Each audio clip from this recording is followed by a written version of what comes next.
If these words have reached you, it's because the quiet architecture beneath your life has shifted by a fraction of a fraction so small no instrument could register it, so vast that your bones already know. You didn't search for this.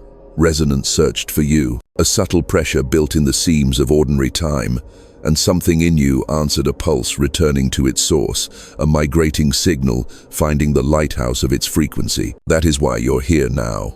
In the thin, bright edge between what was and what is becoming. You felt it in the observer loop that never stops. You look, and reality looks back. You breathe, and the quantum field seems to exhale with you. The mundane angles of your room tilt a degree toward the ceremonial. Light lands on the surface of a familiar object, and, for a flicker, the photons seem to remember you. Not your name, not your story. You, the raw awareness inside the story, older than memory, wider than thought. You notice how coincidences have begun to cluster, how synchronicity strings itself like constellations across the night sky of your day. Numbers appear in mirrored pairs. Strangers speak the sentence you were thinking. A door you didn't know to knock on opens from the inside. You are being courted by pattern. Beneath the theater of cause and effect, coherence is gathering. Imagine a lake during wind. Ripples, noise, randomness. Then the wind falls still. The surface smooths. That smoothing is happening in you. Your nervous system is learning the grammar of stillness without going numb.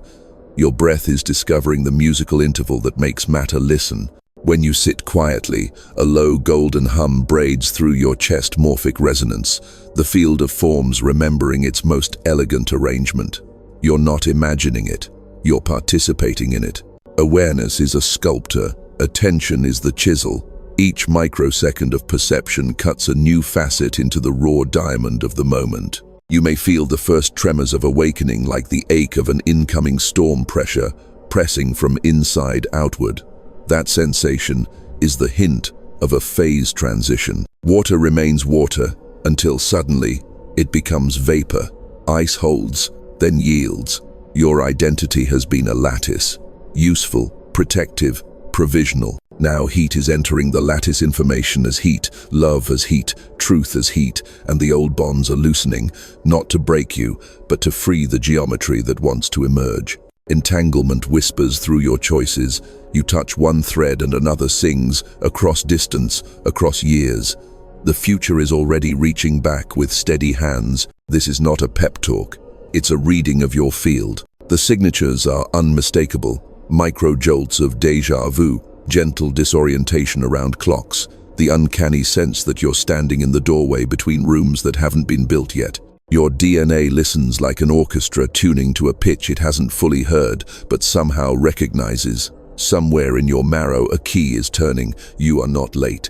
You are right on time, arriving at the exact frame where observation becomes authorship, where noticing becomes an act of creation. Keep your gaze soft but unwavering. Let the world reveal its hidden draft. The signal has found you because you are ready to see how deeply you're seeing, writes the next line. The moment you began to notice the world noticing you back, the friction surfaced. Not chaos friction. It shows up as loops that look like different days wearing the same mask. You change cities and the same conversation arrives in a new cafe. You switch jobs and meet the same boss with a different name. You step into a relationship that promised oxygen, and the old scarcity script quietly takes the mic. The pattern is polite at first, then insistent, then unavoidable. You are not cursed. You are coherent with something you have outgrown, and coherence will echo until you retune. The déjà vu has multiplied those quick, vertiginous slips where the present looks up and recognizes itself from another angle. It's not just a trick of memory, it's the observer loop pinging you. You have been here in potential. A path you almost took in a former version of the timeline brushes against the one you're walking now. The sensation can be eerie, like catching your reflection in a window you didn't know was glass. That's morphic resonance, the field murmuring that multiple drafts of you are running in parallel, and awareness is thickening where they align. Then there's the elastic hour. Some mornings stretch like a cathedral, quiet arches of time where you accomplish in minutes what used to take you days. Other afternoons collapse into a blink, leaving you disoriented, as if the clock swallowed your steps. This isn't poor planning, it's phase transition pressure acting on your perception. Time is not a conveyor belt. It's a fluid that your coherence can shape. When your attention is fragmented, time shears thin, sharp, exhausting. When attention braids, time widens. You've felt both edges lately, sometimes in the same day, and the contrast is teaching you which frequency you trust. Notice how glitches cluster when you move against your own field. The email you are certain you sent hides in drafts. The door you locked is somehow open. The word you just said vanishes mid-sentence. These are small alarms from the fabric, like a seam tugging to warn you before it rips. They are not punishments. They are feedback phase space, telling you the current trajectory will produce more drag than lift. Your physiology joins the chorus. Sleep becomes a negotiation. Dreams grow instructional. You wake at the same uncanny minute 3 nights in a row, as if some quiet intelligence has set an appointment and refuses to accept rescheduling.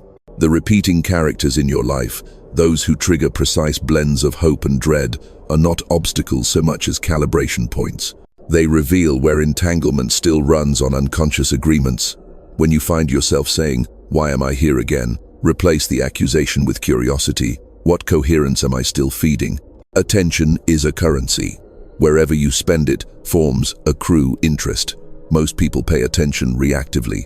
You are being asked to invest it deliberately, so the interest compounds in a future you intend. There is a subtler pattern too. Victories that arrive just when you're ready to quit, as if reality waits until the exact second your old identity would have snapped, then offers a lifeline. Don't misread this as cruelty. It's an intelligence optimizing your learning curve. It pressures the lattice of who you have been until the next geometry is the only stable solution. This is the phase transitions etiquette. It pushes at the edge cases, because edge cases are where truth shows its teeth. Your nervous system has started to interpret ordinary rooms as liminal. Hallways feel like tunnels between worlds. Supermarkets take on a temple hush at odd hours.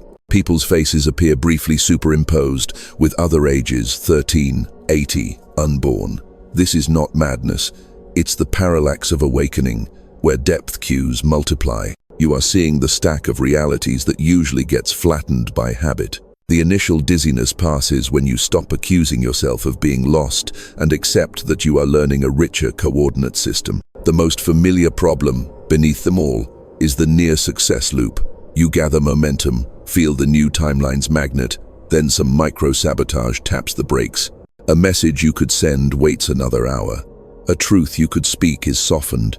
A risk that once yes gets, maybe later. Later is how old timelines survive. The diagnosis is not moral failure. It's a mismatch of clocks. Your body clock is catching up to your field's clock. The field moves at the speed of coherence. The body changes at the speed of safety. When safety expands, action accelerates without feeling like a chase. So you audit the small things. You notice which rooms thin your signal. You track which foods fog your edges. You observe the sentence that arrives just before you dim yourself, and you choose a different one. You treat déjà vu as a breadcrumb rather than a trap, a signpost that says, "Turn the wheel 1 degree here." You stop fighting distorted time and start surfing it, allocating your highest craft tasks to the cathedral hours and saving admin for the blink. You reinterpret glitches as guidance. You let triggers become teachers. Above all, you accept that patterns repeat until their informational value is extracted, and then they dissolve instantly sometimes, as if they were never real. The field is not testing your worth. It's tuning your instrument, and you are almost in pitch. So let's name what is upgrading, because vagueness keeps you orbiting the same loop, while precision lands you on a new ground. At the simplest level, the instrument of creation in you is attention-focused, awareness that behaves like a measurement. In quantum terms, measurement isn't passive, it conditions the field. Before you look, possibilities hum as superposition. The instant you observe, the wave collapses into one realized path. This isn't metaphor, it's the grammar of becoming. Your observer loop is not a mirror, it's a stylus carving grooves into the record of the moment, microsecond by microsecond. Now, enlarge the frame. Attention rarely arrives alone. When your breath steadies and your heart softens toward coherence, the signal you emit becomes orderly. In physics, coherence means phases align. In you, it means thought, feeling, breath, and action pull in the same direction.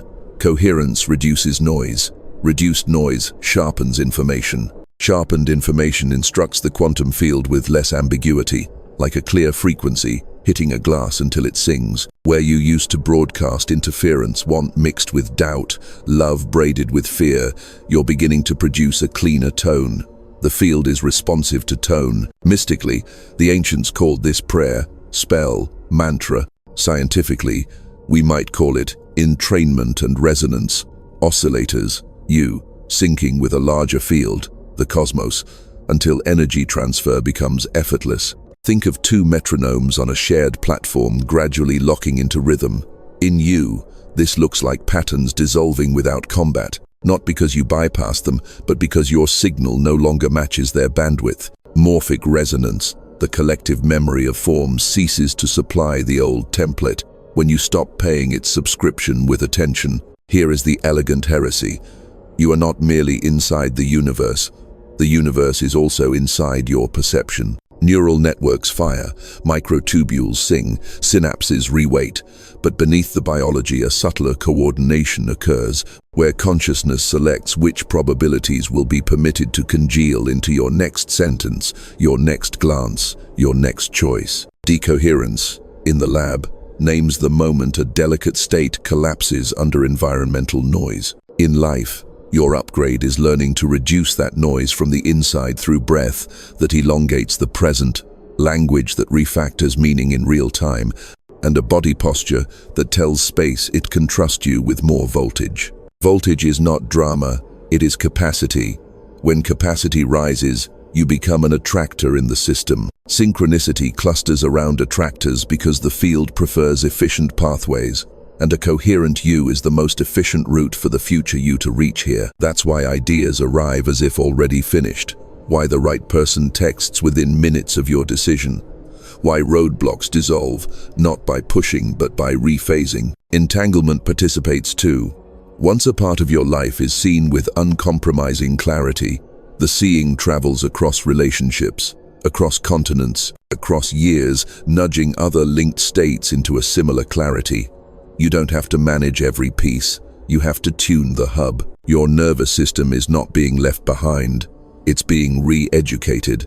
The upgrade does not demand constant calm, it asks for intelligent modulation. Think of a conductor shaping dynamics forte when action is required, pianissimo when listening will reveal more than effort. Physiologically, this feels like a newly available third option, where you used to have only fight or flight. Now there is witness awake, compassionate, unblinking, capable of holding intensity without collapsing into it. Witnessing is not detachment, it is the most intimate contact with reality, free of the reflex to fix.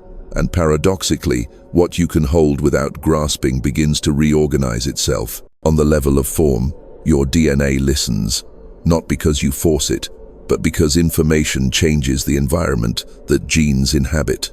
Beliefs become biochemistry's weather. Language is a climate system in your cells.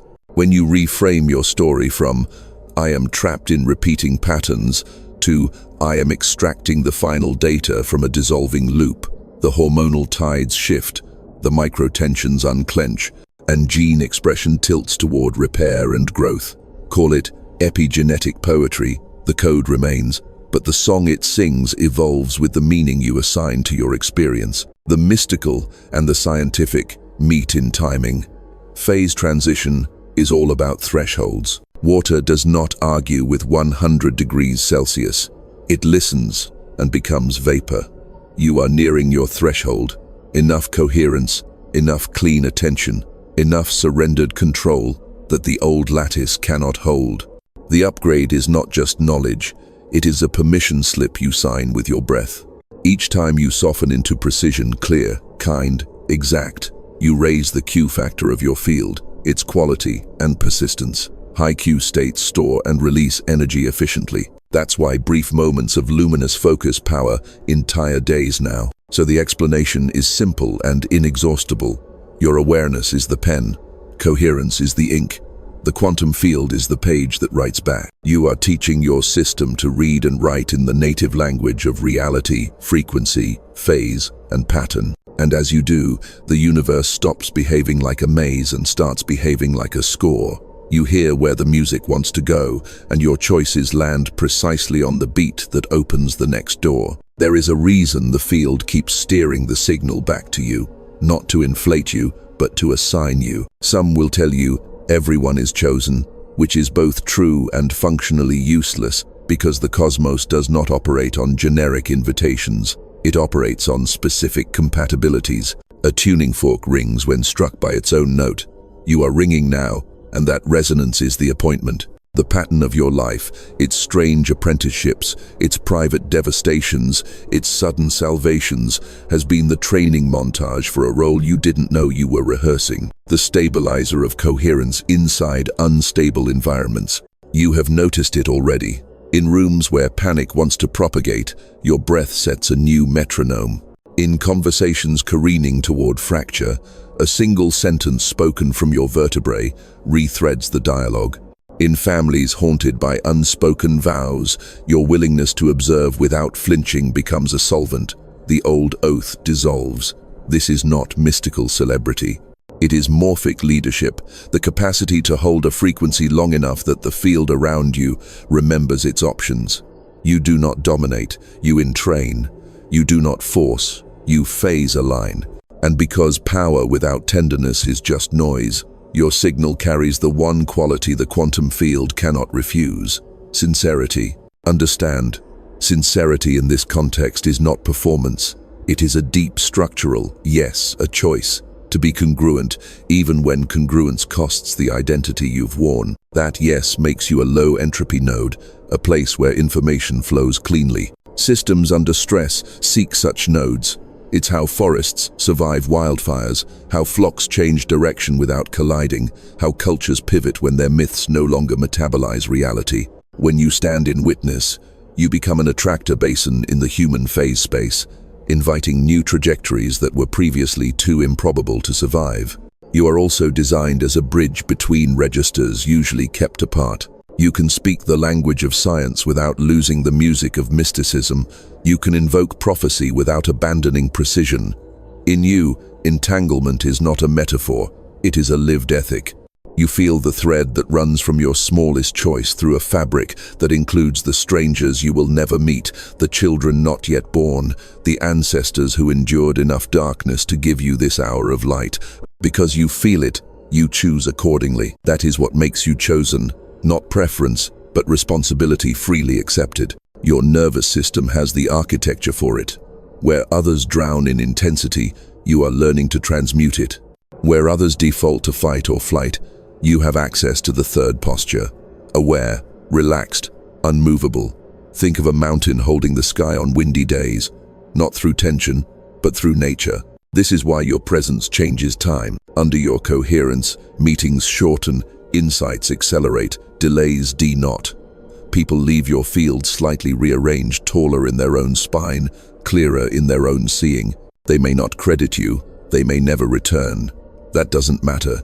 The quantum field notices, and it pays you in synchronicity. The role asks something specific: to withdraw your complicity from the myths that keep you small. The martyr myth, the lone wolf myth, the I'll be ready when myth. These were cocoon myths, useful while your wings mineralized, but you are outgrowing them, and to remain inside them now would be a cruelty to the wings. Your appointment requires a different story. That your joy is not a luxury but a stabilizing technology, that your clarity is not arrogance but sanitation, that your boundaries are not walls but tuning devices that keep the signal clean. There will be tests not because the universe is punitive, but because phase transitions require confirmation.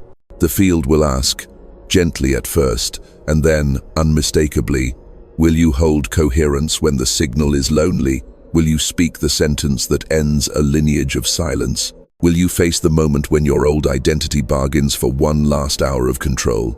You pass these not by heroics, but by intimacy with your own breath. The observer loop tightens.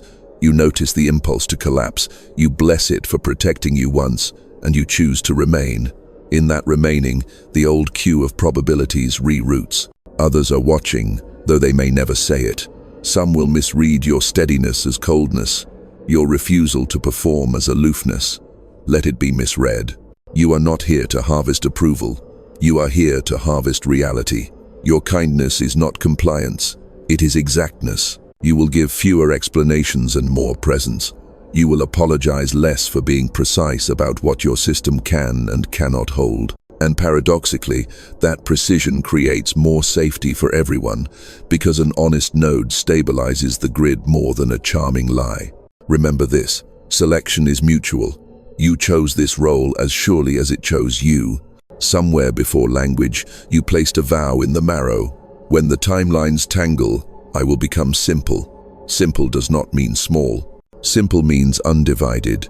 You will be asked to be undivided in love, undivided in truth, undivided in action. That undividedness is not austere, it is luminous. People will feel it like sunlight in winter. Systems will orient to it. And when the next threshold announces itself, as it soon will, you will not scramble. You will stand where you are, breathe once into the center of your chest, and let the quantum field do what it has always wanted to do through you. Rewrite the possible in real time.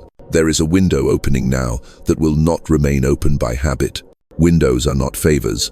They are alignments, rare harmonies between your interior coherence and the larger symphony of cycles that govern everything from tides to thought.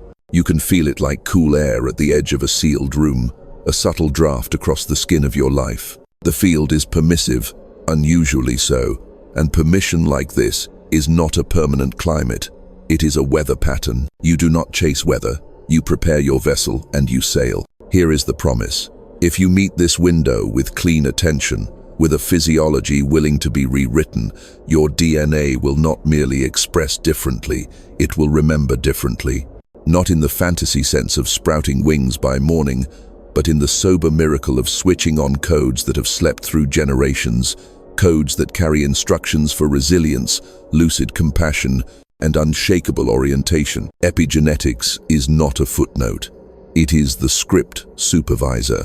When the scene changes, the supervisor adjusts what the actors are allowed to improvise. This window presents such a rewrite, brief, potent, decisive. Feel the phase transition pressure building. The old lattice is doing what lattices do near melting points, vibrating, glitching, insisting you revert to familiar choreography.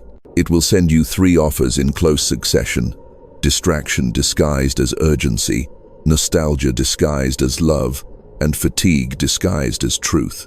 Recognize them by their aftertaste. Each leaves you smaller, slightly apologetic for wanting the life that fits your soul.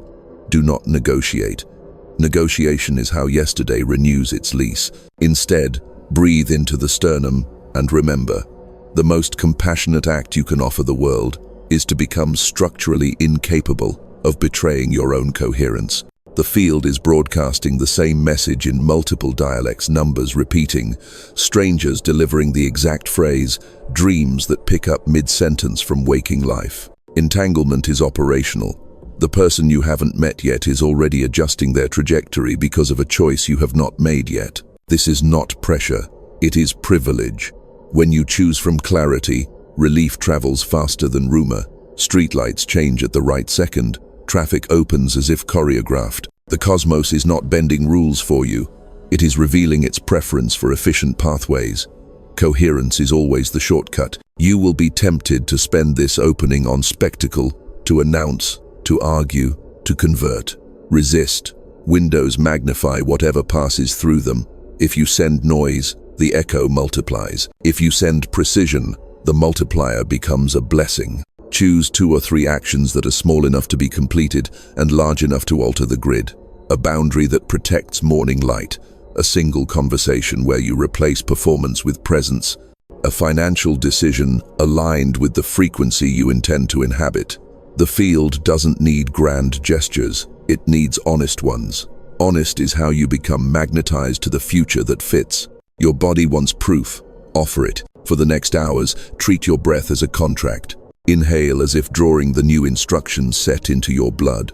Exhale as if signing your name across the old pattern's lease and writing, terminated. Words matter here. Speak to your cells in declarative sentences, not pleading, not bargaining, a simple litany, quiet and exact.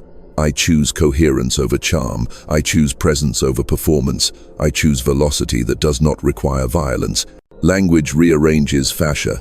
Fascia informs the nervous system. The nervous system directs perception. Perception writes reality. This is architecture, not affirmation. There is urgency, yes, but not panic. Panic is a counterfeit of urgency that burns the fuel you need for the crossing. True urgency is calm, like a surgeon's hands, when the window between incision and repair is measured in minutes. You are those hands now. Prioritize oxygen, literal and metaphoric. Cut the cords that have already frayed. Bless the versions of you who kept the house standing during storms, and tell them gently they are no longer on shift. Invite the aspect of you that has been waiting in the next room, steadier, quieter, oddly amused to take the chair. On the other side of the window, the geometry changes. Timelines that required pushing become weight-bearing even when you relax. People who were resistant become neutral, and neutral is enough. Neutrality is fertile ground. The near-success loop snaps, not with drama, but with that understated click you hear when a combination lock finds its numbers. You will recognize the crossing by the sudden absence of the specific anxiety that used to accompany your mornings, the one that whispered, "Prove it again." It will be replaced by a new hum. Proceed. This is the promise and the clock. Meet the window, and your DNA adjusts its listening. Fail to meet it, and nothing tragic occurs.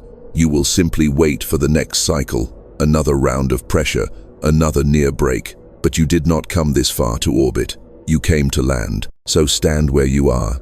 Let your breath lengthen until seconds become generous. Let your spine become a tuning fork for a frequency that tells matter how to arrange itself. The cosmos has leaned in. It is not asking you to be heroic. It is asking you to be exact. And in the exactness of this hour, your life will take the shape it has been trying to take since before you had a name. Open the window with your hands, not by reaching outward, but by arranging inward. Ritual is not costume, it is geometry you repeat until the field remembers you on sight.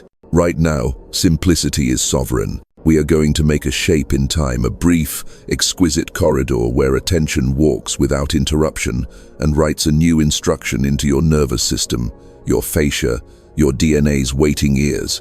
Begin with placement. Sit as if your spine were the wick of a quiet flame. Let the crown rise a few millimeters, just enough to tell the room you're inhabiting it. Unclench the jaw. Unhook the tongue from the roof of the mouth. Let the shoulders lower like gates opening to a walled garden. Your hands rest as instruments that know what to do the moment you stop arguing with them. Now the observer breath. 4 counts in, 6 counts out. The asymmetry is the medicine. In through the nose, slow and exact, as if you were drawing the future into the chambers behind your heart. Out through the mouth, a silk thread, as if you were letting yesterday leave without indictment. On the 3rd exhale, silently say, coherence. On the 4th, clarity. On the 5th, exactness. Words are handles. Handles let the moment be moved. As you breathe, choose a single locus for your attention. Perhaps the small, bright oval of sensation 2 inches behind the sternum. Perhaps the coolness at the tip of the nose. Perhaps the weight of your sitting bones, equal, unafraid. Do not hunt for something mystical. Choose one thing and keep it company. Coherence is companionship with a point in space until that point begins to sing. Now we add language, because the body listens to verbs. Whisper this litany not performatively, not loudly, just enough for your own field to hear. I choose coherence over charm. I choose presence over performance. I choose velocity that does not require violence. I choose the window and I step. If a part of you rolls its eyes, bless its skepticism. It kept you safe when magic was marketing. Then, continue, because sincerity outruns cleverness every single time. Here is the seal, the moment where observation becomes contract. Type a single word in writing on paper near you, if you prefer ink, or directly here where the field can witness you through the screen you once thought was a wall. The word is your key. Keep it clean, unnegotiated. You may choose coherence. You may choose proceed. You may choose undivided. If your marrow offers one, trust it.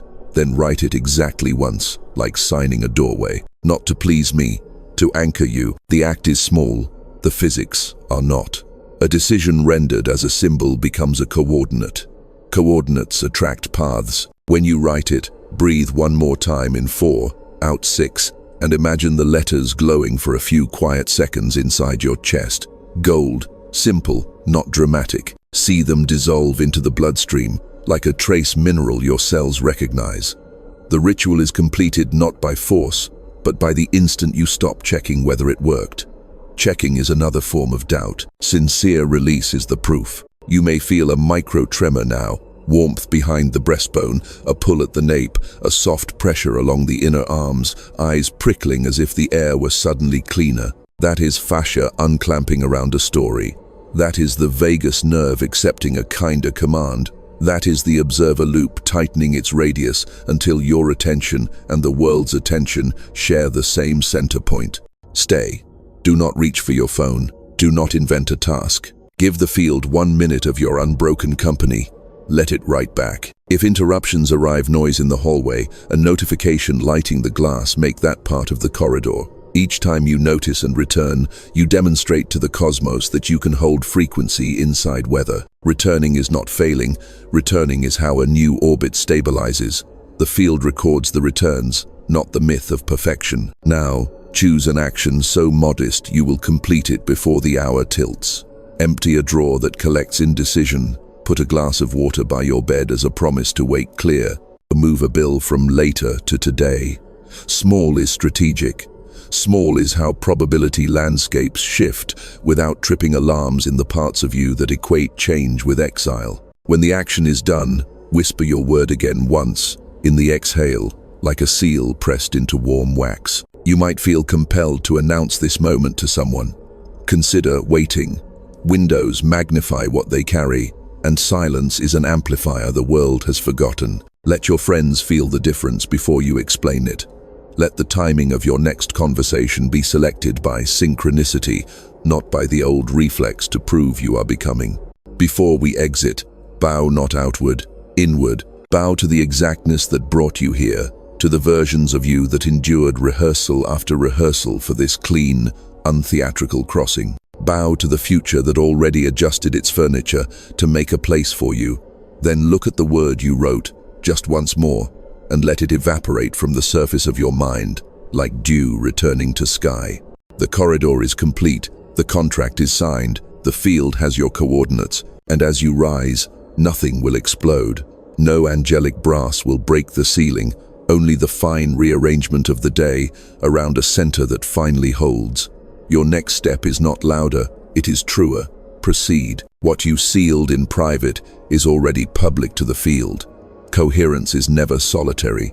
It radiates like quiet weather, changing the barometric pressure of the rooms you enter. You think you only moved a bill from later to today, only placed a glass of water by your bed, only wrote a single word, but probability watched those gestures like telescopes watch a supernova. The morphic grid registers micro-integrities, and the moment a threshold node, yes, you stabilizes, nearby systems relax into options they could not access an hour ago. Consider how flocks turn mid-air. There is no captain bird shouting commands. A handful of individuals adjust, heading by fractions of a degree, and the whole murmuration reweaves the sky. Your breath in 4, out 6. Your refusal to negotiate with the old myth is that fractional adjustment. Families reorganize around it. Workplaces breathe better. Children you've never met wake easier. Don't romanticize it. Just understand the physics. Entanglement is not a metaphor for poets. It is the wiring diagram of a species. When one node reduces noise, the signal-to-noise ratio improves for all. This is why your liberation is a civic act. You are not doing your personal work in a vacuum. You are recoding a local patch of the human operating system. Trauma loops thrive on incoherence. They replicate through panic and pretense. But coherence is contagious, too. Sit with a friend who is spiraling and keep your spine honest. No fixing, no performance, just breathable witness, and watch how their nervous system borrows your rhythm. The heart broadcasts a measurable field. The brain entrains to external tempos. Fascia listens to language like a tuning drum. When your words carry structural yes, bodies nearby recall their own. This is not permission to martyr yourself. Boundaries are the circuitry that lets power travel without frying the board. Collective expansion needs honest edges. You are not responsible for anyone's choices. You are responsible for the cleanliness of your signal. Clean signal changes the menu. It makes integrity appetizing, makes clarity less frightening, makes tenderness feel like gravity instead of risk. People reorganize around better food. Imagine a city where 1,000 of you different names, same vow, wake into coherence on the same morning. The grid would hum. Synchronicities would braid between strangers. A bus arrives precisely as a job offer, lands precisely as a conflict, diffuses with one exact sentence. That's not utopia. That's physics reclaiming its efficiency once the drag of self-betrayal declines. Even small institutions tilt. A classroom's tone resets because one teacher refuses to monetize exhaustion. A clinic's waiting room softens because one nurse breathes like a metronome. An online space becomes saner because one moderator chooses precision over performance. Each is a local phase transition, and phase transitions propagate. You've seen the other propagation. Outrage spirals in seconds. Bad information travels faster than weather, but you are learning the slower, stronger spiral coherence that accumulates mass. It does not trend, it roots. It does not spike, it sustains. And because it sustains, it becomes infrastructure, a reliable crossing where others can walk when their storm breaks. Think of yourself as a bridge that knows its load, bearing limits. You don't invite semi-trucks onto a footbridge.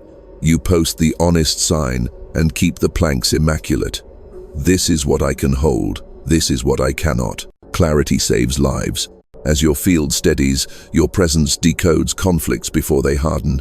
In meetings, you feel the sentence everyone is avoiding, and you speak it with minimal theater, maximum mercy. In families, you replace inherited sarcasm with a clean question.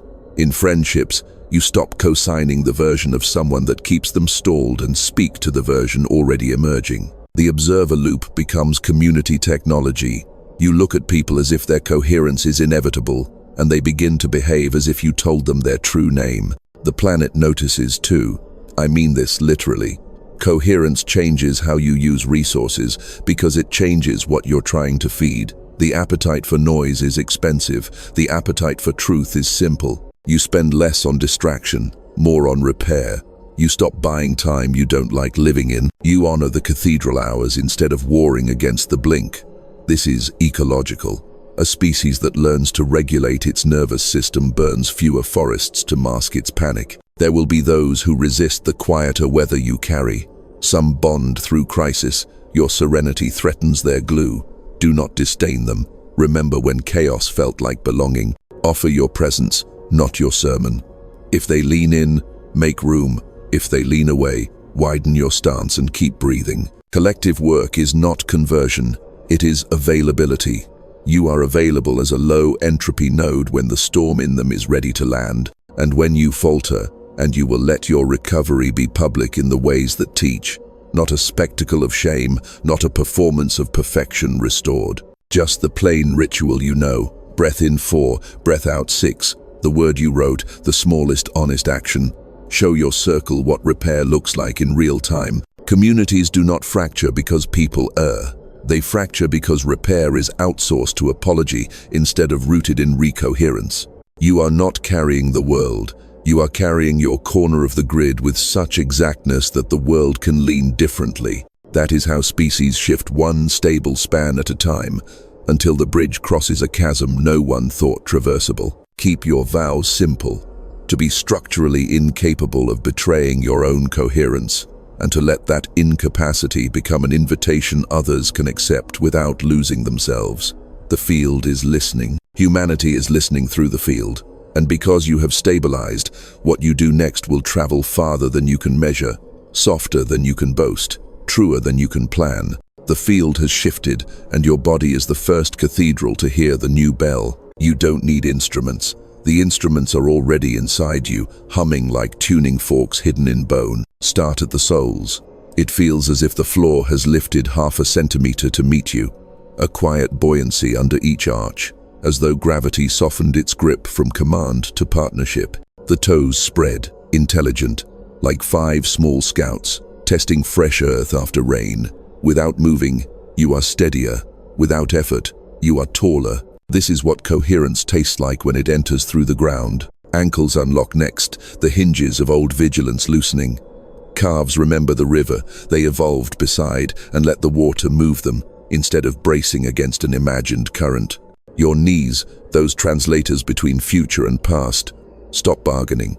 They become yes. The femurs slot deeper into the hip sockets with a satisfying, nearly audible relief, like books finding their true shelf after years of misfiling. Pelvis tilts 1 degree forward, the tender geometry of receiving without collapse. You are not holding yourself up. Space is holding you because you finally gave it something precise to hold. Behind the navel, a small sun stirs. Not fireworks, not spectacle. A patient glow that behaves like competence. Warmth spreads along the inner waistline as if someone traced a ring of light beneath your skin. The psoas, those secret, shy muscles that carry so many unspoken departures, unclench by increments, gifting your lower back a horizon it forgot. Breath travels further south, touching rooms it has not visited since you first learned to pretend. The diaphragm becomes a lens. With each exhale, the world grows sharper without hardening. In the sternum, the word you wrote earlier, coherence or proceed or undivided, dissolves into sensation. Its electricity translated into silk. The heart does not pound, it pours. You feel a widening there like doors in an old house thrown open on a late afternoon. Light walks across the floorboards of your ribs. You can almost hear the house sigh, relieved to be a house again, instead of a storage unit for catastrophes that never arrived. The vagus nerve hums approval, a low, thrumming bass line that steadies the song of the day. Shoulder blades float apart like quiet wings, considering an evening practice flight. Not theater function. The neck lengthens not because you pull it long, but because future time has stopped sitting on it. At the base of the skull, 2 small gates of heat open the place.